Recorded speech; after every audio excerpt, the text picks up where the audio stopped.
నమస్తే అండి. మనం ఇండియన్ పాలిటీ సబ్జెక్ట్ డిస్కస్ చేస్తున్నాము. అయితే ఇండియన్ పాలిటీలో మనం పార్లమెంట్‌తో స్టార్ట్ చేసాము. పార్లమెంట్ ప్రొవిజన్స్ మీద డిస్కషన్ అవుతుంది. ఇప్పటివరకు ఆఫీసర్స్ ఆఫ్ పార్లమెంట్ అంటే speaker, deputy speaker, chairman, deputy chairman వీరి గురించి చర్చించాము. దాని తర్వాత యాంటీ డిఫెక్షన్ లా ప్రొవిజన్స్ మనం చర్చిస్తూ ఉన్నాము.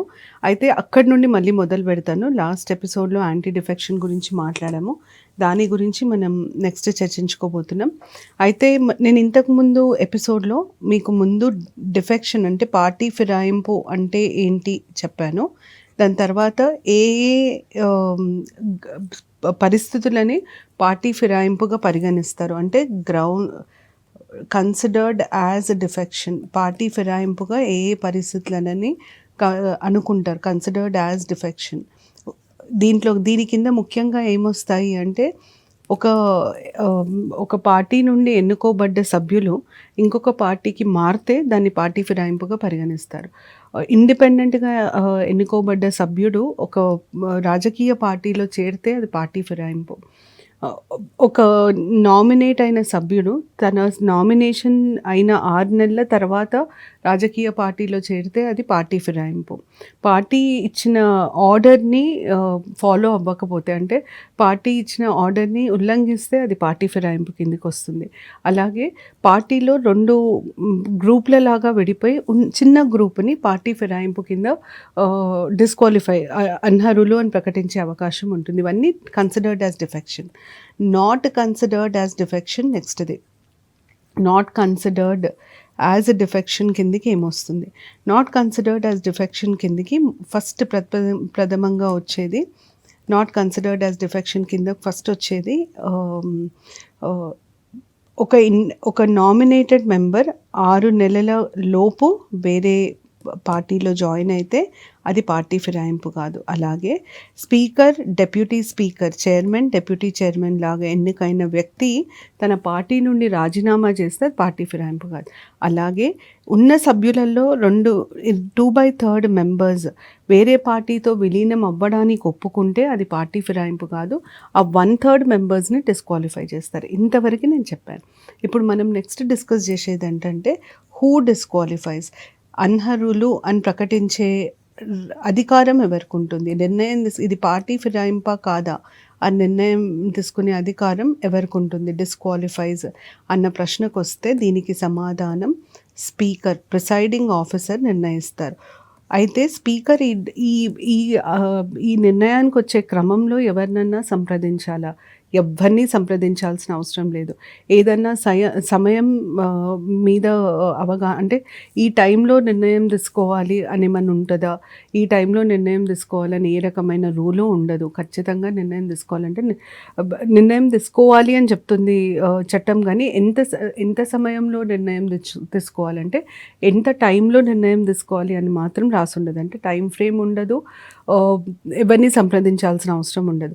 ఇది అన్నిటికంటే క్రిటిసైజ్ అయిన అంశము చట్టంలో, పార్టీ ఫిరాయింపు చట్టంలో. ఎందుకంటే స్పీకర్ కూడా ఒక పార్టీకి చెందిన వ్యక్తి. ఉదాహరణకి రూలింగ్ పార్టీకి చెందిన వ్యక్తి స్పీకర్. రూలింగ్ పార్టీకి ఎవరన్నా ఫిరాయింపుతో జాయిన్ అవుతే వాళ్ళని ఇంకా డిస్క్వాలిఫై చేసే స్కోపే ఉండదు. స్పీకర్ అదే పార్టీకి చెందిన వ్యక్తి కాబట్టి డిస్క్వాలిఫై చెయ్యరు. దీని మీద చాలా చర్చ జరిగింది. ఎలక్షన్ కమిషన్ కూడా దీన్ని మార్చమని చెప్పింది. లా కమిషన్స్ మార్చమని చెప్పినాయి. సుప్రీంకోర్టు కూడా దీన్ని మార్చమని చెప్పింది. అయితే ఒక వ్యక్తిని అనర్హుడు పార్టీ ఫిరాయింపు వల్ల సభ్యత్వానికి అర్హత కోల్పోయారు అని చెప్పిన తర్వాత వాళ్ళు ఈ సభ్యత్వం పోవడం మీద సుప్రీంకోర్టుకి వెళ్ళొచ్చా? కోర్టుకు వెళ్ళొచ్చు. ఎందుకంటే పార్టీ ఫిరాయింపు కూడా ఒక చట్టం. ఆ చట్టం కరెక్ట్గా అమలు అయ్యిందా లేదా చూడాల్సిన బాధ్యత సుప్రీంకోర్టు. ఆ చట్టాన్ని దుర్వినియోగపరుచుకొని ఒకరిని అనవసరంగా అనర్హులు అని ప్రకటించారా అని చూసే బాధ్యత కోర్టుకు ఉంటుంది. అందుకనే కీహోటో హోలాహోన్ ఇదన్నిటికంటే ఇంపార్టెంట్ కేసు పార్టీ ఫిరాయింపు చట్టంకి సంబంధించి హోలాహోన్ వర్సెస్ జాచిల్లు. ఈ పేరు ఎందుకు ఉంది అంటే ఇది నార్త్ ఈస్ట్కి సంబంధించిన కేసు. జాచిల్లు ఈ కేసులో సుప్రీంకోర్టు పార్టీ ఫిరాయింపు చట్టం రాజ్యాంగబద్ధమైనది అని ప్రకటించిందంటే anti defection law is constitutionally valid అని ప్రకటించింది. ఈ కేసులోనే సుప్రీంకోర్టు ఏమనిందంటే ఒకవేళ ఎవరన్నా పార్టీ ఫిరాయింపు చట్టం కింద సభ్యత్వానికి అర్హత కోల్పోతే వాళ్ళు కోర్టుని ఆశ్రయించవచ్చు. కోర్టు చూస్తుంది వీళ్ళని కరెక్ట్‌గానే తీసేసారా, లేకపోతే ఈ చట్టాన్ని దుర్వినియోగించారా అని కోర్టు చూస్తుంది. అది కోర్టు ఈ కేసులో చెప్పడం జరిగింది. ఇది పార్టీ ఫిరాయింపు చట్టానికి సంబంధించిన ఇన్ఫర్మేషన్. దాని తర్వాత నెక్స్ట్ మనకి 103 ముఖ్యంగా ఏం చెప్తుందంటే దేని కింద ఎవరు డిస్క్వాలిఫై చేయగలుగుతారు అన్న విషయం 103 చెప్తుంది. సో 103 డిస్క్వాలిఫికేషన్ ఆఫ్ మెంబర్స్కి సంబంధించింది. అంటే అర్థం ఏంటంటే ఇప్పుడు మనము 102 క్లాజ్ 1 కింద కొన్ని కారణాల చేత ఒక వ్యక్తిని అనర్హులు అని ప్రకటిస్తాం, ఒక సభ్యుడిని. 102(2) కింద పార్టీ ఫిరాయింపు వల్ల అనర్హత వస్తుంది. అయితే ఇక్కడ ఎవరు నిర్ణయం తీసుకుంటారు, ఇక్కడ నిర్ణయం తీసుకునే అధికారం ప్రెసిడెంట్కు ఉంటుంది. ప్రెసిడెంట్ ఎవరిని సంప్రదించాలి, ఇక్కడ సంప్రదింపు ఉంటుంది.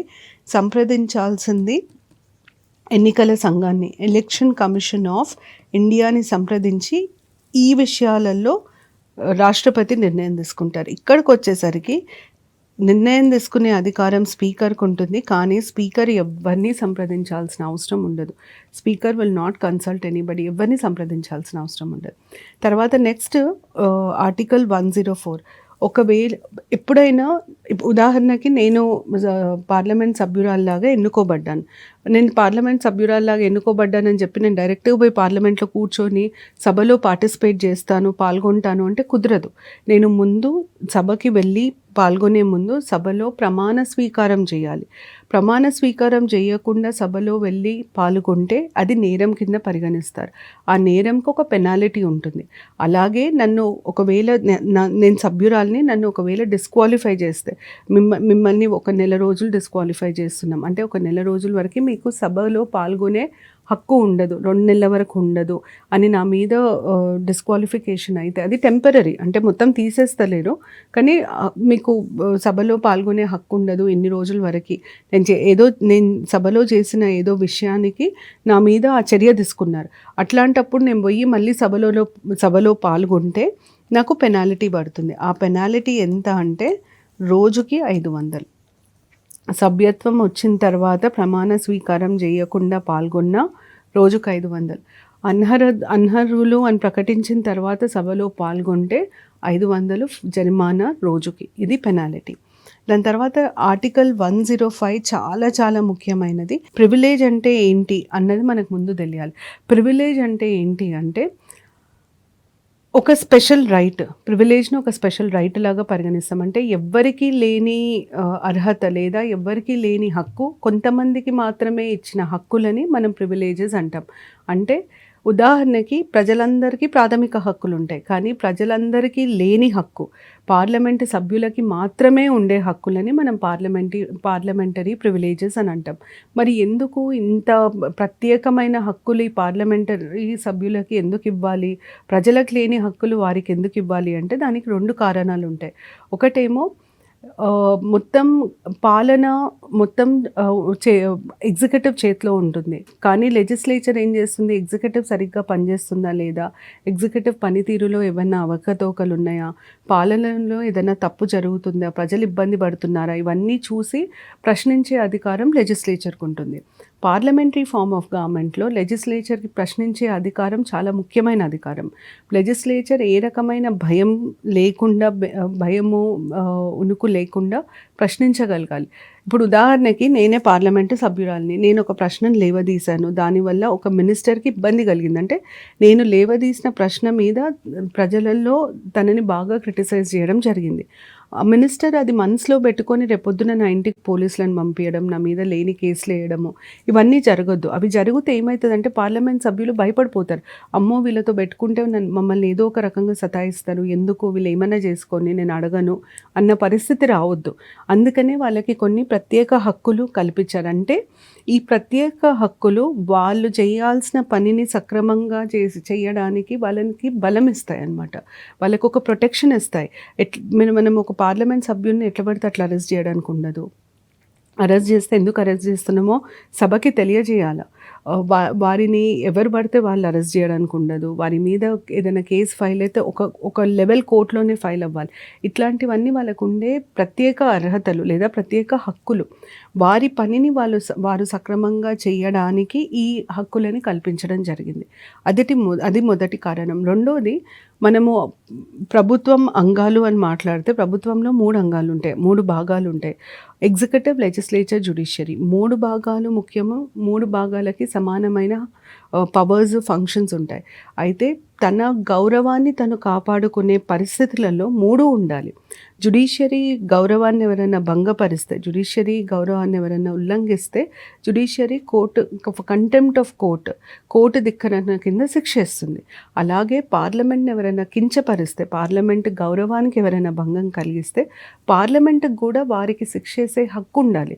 పార్లమెంట్ మళ్ళీ పోయి కోర్టు నా గౌరవాన్ని వీళ్ళు భంగపరిచారు, నన్ను అగౌరవపరిచారు, మీరు శిక్షేయండి అంటే కోర్టు స్థాయి పార్లమెంట్ కంటే ఎక్కువైపోతుంది. అది మనం అలౌ చేయలేము. అందుకనే పార్లమెంట్కి తనతో అగౌరవంగా ప్రవర్తించిన వాళ్ళు, తన గౌరవాన్ని కించపరిచిన వాళ్ళని పనిష్ చేసే రైట్ పార్లమెంటరీ ప్రివిలేజెస్ ఇస్తాయి. అది పార్లమెంటరీ ప్రివిలేజెస్కి ఉండే ఇంపార్టెన్స్. అయితే ఈ 105 ఏమంటుందంటే పార్లమెంటరీ ప్రివిలేజెస్ కింద వారికి ఏమేమి స్పెషల్ హక్కులు ఉంటాయి. ఒకటి, right to speak in parliament. మీరు ఎప్పుడైనా గమనించారా? పార్లమెంట్లో విపరీతంగా తిట్టుకుంటారు. కొన్నిసార్లు పర్సనల్ కమెంట్స్ చేయడం జరుగుతుంది. ఇవన్నీ చేసిన వాళ్ళ మీద బయట నుండి ఏ రకమైన చర్య ఎందుకు ఉండదు అంటే వాళ్ళకది పార్లమెంటరీ ప్రివిలేజ్. వాళ్ళకి ఏదైనా పార్లమెంట్లో మాట్లాడే స్వేచ్ఛ ఉంటుంది. సో వాక్ స్వాతంత్రం మొదటి పార్లమెంటరీ ప్రివిలేజ్. దాని తర్వాత వారు ఎవరు ఏదన్నా రిపోర్ట్ కానీ పార్లమెంట్లో మాట్లాడిన దానికి కానీ వారి మీద ఎట్లాంటి కేసులు ఫైల్ చేయడానికి వీల్లేదు. పార్లమెంట్ సభలు జరుగుతున్నప్పుడు, ఆ సమావేశాలు జరుగుతున్నప్పుడు ఆ సమావేశాలలో ఎవరు పాల్గొనొచ్చు, ఎవరు పాల్గొనకూడదు అన్న నిర్ణయం కూడా పార్లమెంట్ తీసుకుంటుంది. మీకు ఐడియా ఉంటుంది. పార్లమెంట్ సమావేశాలు జరుగుతుంటే ఆడియన్స్ లాగా కూడా మనం ప్రేక్షకులలాగా కూడా వెళ్ళి చూడొచ్చు. కానీ ఈ సమావేశానికి మేము ప్రేక్షకులని రానివ్వము అని పార్లమెంట్ ప్రకటించవచ్చు. అది పార్లమెంటుకు ఉండే ప్రత్యేక హక్కు. దాని తర్వాత ఒకవేళ ఒక సభ్యుడు పార్లమెంట్లో ఏదైనా చెప్పినా, పార్లమెంట్ తరఫున ఏదైనా పబ్లిష్ చేసినా వారి మీద ఎలాంటి కేసు వేయడానికి వీలుండదు. ఇవన్నీ పార్లమెంటు ప్రివిలేజెస్ రాజ్యాంగంలో పొందవచ్చున్నాయి. ఈ ప్రివిలేజెస్ అన్నీ వీరికి ఎందుకు ఇచ్చారు అంటే వీరి పనిని సరిగ్గా చెయ్యాలి అన్న ఇదితో ఇచ్చారు. అయితే నేను ఇంతకుముందు పార్లమెంటుని ఎవరైనా కించపరిస్తే వాళ్ళకి శిక్ష పడుతుంది అన్న. ఎట్లా శిక్ష పడుతుంది? దాన్ని మనము బ్రీచ్ ఆఫ్ ప్రివిలేజ్ మోషన్ అని అంటాం. బ్రీచ్ ఆఫ్ ప్రివిలేజ్ మోషన్ అని అంటాం. బ్రీచ్ ఆఫ్ ప్రివిలేజ్ మోషన్ అంటే అర్థం ఏంటంటే పార్లమెంట్ని అగౌరవపరిచినందుకు వీరి మీద ఎలాంటి చర్య తీసుకోవాలి అన్న దాని మీద చర్చించడానికి మనం ఒక రెజల్యూషన్ ఇనిషియేట్ చేస్తే దాన్ని బ్రీచ్ ఆఫ్ ప్రివిలేజ్ మోషన్ అని అంటారు. అది లోక్సభలోనన్నా ప్రవేశపెట్టచ్చు, రాజ్యసభలోనన్నా ప్రవేశపెట్టచ్చు. దీని కింద ఏమవుతుందంటే ఒక వ్యక్తి కానీ ఒక సంస్థ కానీ చేసిన కార్యక్రమం లేదా వారి యాక్షన్స్ పార్లమెంట్ హోదాని, పార్లమెంట్ గౌరవాన్ని ఎట్లా తగ్గించాయి, ఎట్లా కించపరిచాయని చర్చించుకొని వారికి శిక్ష వేస్తారు.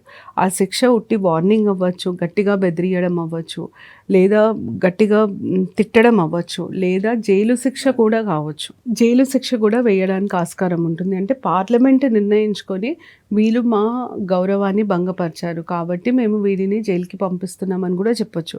జైలు శిక్ష అనేది ఇక్కడ ఒక సింబాలిక్. ఇది అంటే వాళ్ళని శిక్షించి వాళ్ళని సాధించాలని కాదు. ఇంకొకసారి ఇంకెవ్వరూ పార్లమెంటు గురించి అగౌరవంగా మాట్లాడకుండా ఉండడానికి ఈ శిక్ష వేయడం జరుగుతుంది. మీకు పార్లమెంటరీ ప్రివిలేజెస్కి సంబంధించి ఒక కేసు ఉంది. కనీసం ఆ కేసు పేరు గుర్తుపెట్టుకుంటే better. Raja Rampal versus office of speaker. ఇది కేసు. ఈ జైలు శిక్షకు సంబంధించిన కేసే ఇది. కేస్ నేమ్ గుర్తుపెట్టుకోవాలి, ఇది ఇంపార్టెంట్. ఇవి పార్లమెంటరీ ప్రివిలేజెస్కి సంబంధించిన ఇన్ఫర్మేషన్. తర్వాత article 106 salaries and allowances of members. వీళ్ళకి అసలు జీతం ఎవరిస్తారు, ఎవరు డిసైడ్ చేస్తారు అన్న మాటకు వస్తే salaries and allowances of members is decided by parliament. ఎంత జీతం రావాలి వీరికి అన్నది డిసైడ్ చేసేది పార్లమెంట్. తర్వాత 107 ఆర్డినరీ లాకి సంబంధించిన ఆర్టికల్. ఆర్డినరీ బిల్ అంటే ఏంటిది? బిల్ అంటే ఏంటి? యాక్ట్ అంటే ఏంటి? ఒక ప్రతిపాదనని పెట్టినప్పుడు దాన్ని మనం బిల్ అని అంటాం. చట్టం కోసం ఒక ప్రతిపాదనని పెట్టినప్పుడు దాన్ని మనం బిల్ అంటాం. ఆ చట్టం కోసం పెట్టిన ప్రతిపాదనని 2 సభలు ఆమోదించిన తర్వాత రాష్ట్రపతి సంతకం పెడితే అది యాక్ట్ అవుతుంది. అంటే మనం యాక్ట్‌ని ఫాలో అవ్వాలి. యాక్ట్ అంటే చట్టం. బిల్ అన్నది ప్రతిపాదన. ఆర్డినరీ బిల్ అంటే ఏంటిది? ఏ ప్రతిపాదననైతే మనం సింపుల్ మెజారిటీ సాధారణమైన మెజారిటీతోని అప్రూవ్ చేస్తారో దానిని మనం ఆర్డినరీ బిల్ అని అంటాం. ఆర్డినరీ బిల్లుని ఎట్లా ఇంట్రడ్యూస్ చేస్తారు? ఎట్లా పాస్ చేస్తారు అంటే, ఆర్డినరీ బిల్‌ని మనం లోక్‌సభలో కానీ ప్రవేశపెట్టొచ్చు, లేదా రాజ్యసభలో గానీ ప్రవేశపెట్టొచ్చు. ఎవ్వరైనా ప్రవేశపెట్టొచ్చు. మినిస్టరే అవ్వనవసరం లేదు. సభ్యులైనా ప్రవేశపెట్టొచ్చు. ఒక్కసారి బిల్లు ప్రవేశపెట్టడం అయిన తర్వాత, ప్రవేశపెట్టడం అంటే ఏంటంటే, ఈ బిల్లుని ఎందుకు తీసుకొస్తున్నాం? ఈ బిల్లు వల్ల వచ్చే లాభం ఏంటిది? ఈ బిల్లు మనకి ఏ రకంగా పరిస్థితిని మెరుగుపరుస్తుంది? అంటే ఈ బిల్లు రాకముందు ఉన్న పరిస్థితి ఏంది? ఈ బిల్లు రావడం వల్ల వచ్చే మార్పులేంటి? ఈ బిల్లులో ముఖ్యాంశాలేంటి? ఇవన్నీ మనం ఎప్పుడైతే పార్లమెంట్‌లో చెప్తామో దాన్ని బిల్లుని ప్రవేశపెట్టినట్టుగా పరిగణిస్తారు. ఆ ప్రవేశపెట్టిన తర్వాత జనరల్ డిస్కషన్ జరుగుతుంది. ఒక డిస్కషన్ జరుగుతుంది. 3 రోజుల వరకి 3 నుండి 5 రోజుల వరకి ఆ బిల్లు యొక్క ముఖ్యమైన అంశాల మీద ఒక చర్చ జరుగుతుంది. దాని తర్వాత వారు క్లాజ్ బై క్లాజ్ కన్సిడరేషన్ చేస్తారు. అంటే బిల్లులో ఉన్న ప్రతి పదము, ప్రతి అంశాన్ని బాగా పరిశీలించి, చర్చించి నిర్ణయం తీసుకుంటారు. ఇదొక ఆప్షన్. లేదా పార్లమెంటరీ కమిటీని ఒకటి స్థాపించి, ఆ పార్లమెంటరీ కమిటీకి ఆ బిల్లుని పంపిస్తాం. పార్లమెంటరీ కమిటీ దాన్ని చాలా డీటెయిల్డ్‌గా అనలైజ్ చేసి, ఒక రిపోర్ట్ చేసి సభకిస్తుంది. ఈ రెండిట్లో ఏదైనా ఒకటి చేయొచ్చు. అది చేసిన తర్వాత ఆ బిల్లుని ఓటుకు పెడతారు. ఓటు చేసేటప్పుడు సింపుల్ మెజారిటీ, సాధారణమైన మెజారిటీతోని అది ఆమోదపడితే ఇంకొక హౌస్‌కి అవుతది. ఇంకొక సభకు అవుతది. అంటే ఇప్పుడు లోక్‌సభలో మొదలు ప్రవేశపెడితే రాజ్యసభకెళ్తుంది. రాజ్యసభలో మొదలు ప్రవేశపెడితే లోక్‌సభకెళ్తది. అక్కడికెళ్ళిన తర్వాత అక్కడ కూడా చర్చించుకొని, నిర్ణయించుకొని ఓటేస్తారు. ఓటులో అది ఆమోదించబడితే ప్రెసిడెంట్‌కి వెళ్తుంది. లేదు ఆ ప్రతిపాదనని ఇంకా ఆమోదించలేదు, ప్రతిపాదనని వద్దు అని అన్నారు. అట్లాంటప్పుడు జాయింట్ సిట్టింగ్‌కి వెళ్ళే ఆస్కారం ఉంటుంది. సో నెక్స్ట్ ఆర్టికల్ మనకి జాయింట్ సిట్టింగ్‌కి సంబంధించిన ఆర్టికల్ 108లో అసలు జాయింట్ సిట్టింగ్ అంటే ఏంటి? జాయింట్ సిట్టింగ్ ఎందుకు చేస్తారు? ఎప్పుడు చేస్తారు? దీని మీద చర్చిద్దాం. 108 మీకు ఆర్టికల్ నంబర్ గుర్తుండాలి. గుర్తుపెట్టుకోండి. మీరు ఇప్పటివరకు నేను చెప్పిన వాటిలలో మీరు గుర్తుపెట్టుకోవాల్సిన ఆర్టికల్ నంబర్ 82 డీలిమిటేషన్‌కి సంబంధించిన ఆర్టికల్. తర్వాత 102 పార్టీ ఫిరాయింపుకి సంబంధించింది. 105 పార్లమెంటరీ ప్రివిలేజెస్‌కి సంబంధించింది. తర్వాత 108 జాయింట్ సిట్టింగ్ ఆఫ్ పార్లమెంట్‌కి సంబంధించింది. జాయింట్ సిట్టింగ్ అంటే ఏంటి? 2 సభలు కలిసి సమావేశమయ్యేదాన్ని మనం జాయింట్ సిట్టింగ్ అని అంటాం. సో జాయింట్ సిట్టింగ్ అంటే both houses sitting together, assembling together, దాన్ని మనం జాయింట్ సిట్టింగ్ అని అంటాం. ఇప్పుడు మనకుండే మొదటి ప్రశ్న ఏంటంటే, ఈ జాయింట్ సిట్టింగ్ ఎందుకు? ఎప్పుడు? ఏం చేస్తారు? ఈ 3 వెన్, ఎప్పుడు చేస్తారు? ఎందుకు? వై? ఎలా చేస్తారు? అంటే ఏమవుతుంది అసలు జాయింట్ సిట్టింగ్లో ఏం జరుగుతుంది? ఈ 3 మనకు తెలుసుకోవడం చాలా చాలా ముఖ్యం. అయితే వెన్ అన్నప్పుడు ఇప్పుడు మనకు 2 సభలు ఉన్నాయి. ఒక సభ ఒక విషయంలో ఆమోదం ప్రకటించింది. ఇంకొక సభ అదే విషయాన్ని నేను పరిశీలిస్తున్నాను లేదా నేను ఆమోదించను అని అంటుంది. అప్పుడు జాయింట్ సిట్టింగ్ చేయొచ్చు. అంటే ఈ పరిస్థితిని మనం డెడ్ లాక్ అని అంటాం. డెడ్ లాక్ అంటే 2 సభలు ఒక మాట మీదకి రాలేకపోతున్నాయి. డిస్అగ్రీమెంట్, వారిలో విభేదాలున్నాయి. ఈ విభేదాలని తీసేయడానికి ఇద్దరిని కలిపి సమావేశపరుస్తారు. దాన్ని జాయింట్ సిట్టింగ్ అని అంటారు. ఈ డెడ్ లాక్ లేదా డిస్అగ్రీమెంట్ ఎప్పుడు వస్తుంది? 3 సిచ్యువేషన్స్లో వస్తాయి. ఒకటేమో ఒక bill approved, rejected by other house. ఒక సభ బిల్లుని ఆమోదించింది, ఇంకో సభ ఆ బిల్లు వద్దు అని అవుట్రైట్గా రిజెక్ట్ చేసింది. లేదా bill approved by one house. ఏ సభలో అయితే దాన్ని మొదలు ప్రవేశపెట్టారో ఆ సభ ఆ బిల్లుని ఆమోదించింది. కానీ అదర్ హౌసెస్ సైలెంట్. 4 నెలలు గడిచిపోయినాయి, 6 నెలలు గడిచిపోయినాయి, ఇంకొక హౌస్ అసలు ఏమీ చెప్పట్లేదు, ఈజ్ సైలెంట్. మనకి ఇంకొక హౌస్ నిశ్శబ్దంగా ఉంది, ఏ రకమైన నిర్ణయం తీసుకోదలుచుకోలేదు అన్న విషయం 6 నెలలు ఆగితే కానీ తెలియదు. We have to wait for 6 months. ఆ బిల్లుని ఆ సభకి పంపించిన 6 నెలల తర్వాత మనకు అది అర్థమవుతుంది. సో 6 నెలలు గడవాలి.